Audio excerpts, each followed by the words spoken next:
হে everyone, কেমন আছো তোমরা? আশা করি তোমরা সকলে খুব ভালো আছো। ঘুগনি এমন একটা রেসিপি এটা 9 থেকে 90 সকলেই পছন্দ করে। বাঙালি মনে কেউ এরকম নেই যে বলবে আমার ঘুগনি পছন্দ না।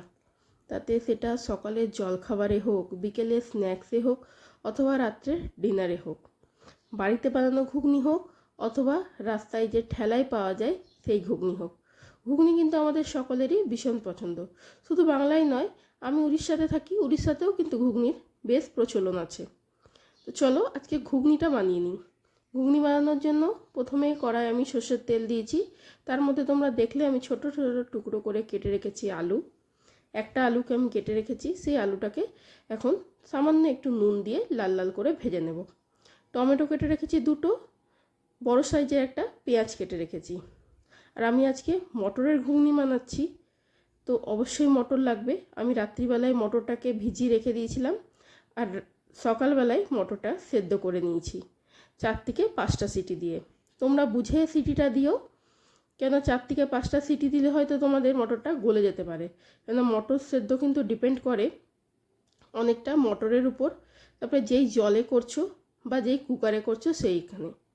আমার এখানে জল কিন্তু একটু আয়রনযুক্ত বেশি, তাই জন্য আমার গোটা জিনিস, ডাল বা মটর ছোলা জাতীয় জিনিস সেদ্ধ হতে কিন্তু বেশি সময় লাগে। তো তোমরা বুঝে নিও, প্রথমে 5টা সিটি দিও না, দুটো দিও।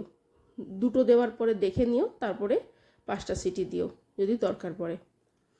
এখানে আলুটাকে আমি ভেজে নিয়েছি, ভাজা হয়ে গেছে আলুটা। তারপরে আমি সেই তেলের মধ্যেই গোটা গরম মশলা ফোড়ন দিলাম। গোটা গরম মশলার মধ্যে দারচিনি, লবঙ্গ, এলাচ ছিল। লবঙ্গ মাথার যে ফুলটা সেইটা ভেঙে, আর এলাচটাকে হয় ছিঁড়ে বা থেতো করে দেবে তেলের মধ্যে, নয়তো ছিটে যেতে পারে, ফাটে, গরম হলে ফাটে, সেটাতে অ্যাক্সিডেন্ট হওয়ার সম্ভাবনা আছে। এই ছোট ছোট টিপসগুলো আমি দিয়ে থাকি, যেগুলো নতুন যারা কিচেনে আসছো, যারা নতুন নতুন রান্না করছো তাদের জন্য। তারপরে পেঁয়াজটা ভাজা হলে আমি তার মধ্যে টমেটো দিলাম। টমেটো দিয়ে সামান্য নুন দিয়েছি যেন গলে যায় টমেটো আর পেঁয়াজটা। টমেটো পেঁয়াজটা গলে যাওয়ার পরে এখানে আদা রসুনের পেস্ট দিয়েছি 1 চামচ, দিয়েছি 1 চামচ ধনে গুঁড়ো, হলুদ গুঁড়ো পরিমাণ মতো, আর ঝাল পরিমাণ মতো দিয়ে সামান্য জল দিয়েছি, যেহেতু তেলটা অল্প তাই জন্য জল দিয়েছি। জল দিয়ে কষাচ্ছি যেন কাঁচা গন্ধটা চলে যায় মশলার, আর যেন তলায় না লেগে যায়। মোটামুটি কষানো হয়েছে। তারপর আমি এখানে দিয়ে দিয়েছি মিট মশলা আর কাসুরি মেথি। তোমরা যদি মটর ঘুগনিতে না দিয়ে থাকো মিট মশলা, তবে একবার দিয়ে দেখো, মিট মশলা ভীষণ টেস্টি হয়। আমি আবারও একটু জল দিলাম, জল দিয়ে আমি বারবার কষাচ্ছি এর জন্যই যেন আমার তেলটা কম আছে, তলায় না লেগে যায়। তেল থাকলে কম থাকলে কি হয় না, তলায় লেগে যাওয়ার সম্ভাবনাটা বেশি থাকে, আর কাঁচা মশলার গন্ধ আসতে থাকে, তাই জন্য। এখানে মোটামুটি আমার কষানো হয়ে গেছে। আমি আলুগুলো দিয়ে দিয়েছি। আলুটা আমি একবার চেক করে নিলাম যে সেদ্ধ কতটা হয়েছে। তারপর আলুটা মশলার সঙ্গে মিশিয়ে নেওয়ার পরে আমি চিনি দিয়েছি আধা চামচ, আর ভাজা জিরে গুঁড়ো দিয়েছি। ভাজা জিরে গুঁড়ো যদি নেই যদি, তবে সমস্যা নেই, এমনি নর্মাল জিরেও দিতে পারো। আর 1 চামচ তেঁতুলের পাল্প দিয়েছি। তেঁতুলের পাল্পটাও অপশনাল, তোমরা না দিতেই পারো। টমেটো দেওয়া হয়েছে বা থাকলে দিও, ভালো লাগে, একটু টক মিষ্টি হয়, চটপাটা হয়, খেতে ভালো লাগে। সবগুলোকে আবার একটু জল দিয়ে আমি ভালো করে মিশিয়ে নেব। মিশিয়ে নিয়ে আমি এখানে যে মটরটা ছিল যতটা, সব মটরটা দিয়ে দিলাম, সাথে অল্প জল দিলাম। দিয়ে ভালো করে মশলার সঙ্গে মটরটাকে মিশিয়ে নিও।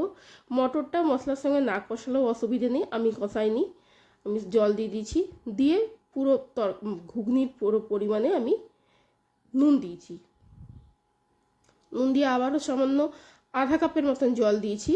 জলটা এর জন্য দিচ্ছি কারণ এখানে আমি 5 থেকে 7 মিনিট ভালো করে ফুটাবো ঢাকা দিয়ে ঘুগনিটা, যেন মশলা সব মটরের মধ্যে ঢুকে যায়, টেস্টি হয়। ভালো করে ফুটে যাওয়ার পরে আমি দেখো হাতার পেছনটা দিয়ে ভালো করে একটু করে প্রেস করে দিচ্ছি, যেন মটরটা একটু গলে গলে যায়, আলুটা একটু গলে গলে যায়, আর একটা ঘুগনি যে ব্যাপারটা থাকে না, একটু থকথকে একটু ঝোলা ঝোলা, সেইটা হয়। দেখো এখানে তৈরি আমাদের ঘুগনি, কি সুন্দর দেখতে হয়েছে, ভীষণ টেস্টি হয়। তোমরা একবার এইভাবে বানিয়ে দেখো, বানিয়ে দেখলেই বুঝবে যে কতটা টেস্টি হয়।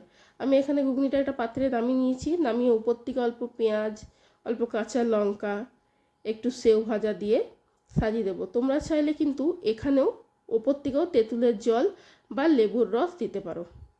আর যদি আমার ভিডিওগুলো তোমাদের ভালো লাগে তো অতি অবশ্যই লাইক শেয়ার সাবস্ক্রাইব করতে ভুলবে না। আর তোমরা যদি মিট মশলা না দিয়ে থাকো, একবার বলবো মিট মশলা ঘুগনিতে দিয়ে দেখো, ভীষণ টেস্টি হয়। আর যারা তোমরা মাছ মাংস খাও না তারাও ইউজ করতে পারো। মিট মশলাতে মাছ মাংসের কোনো কিছু থাকে না, পেঁয়াজ রসুনটা থাকে শুধু, দিতে পারো, সমস্যা নেই, টেস্ট ভীষণ ভালো হয়। তো তৈরি আমাদের এখানে ঘুগনি। দেখা হচ্ছে পরের একটা ভিডিওতে। Bye bye.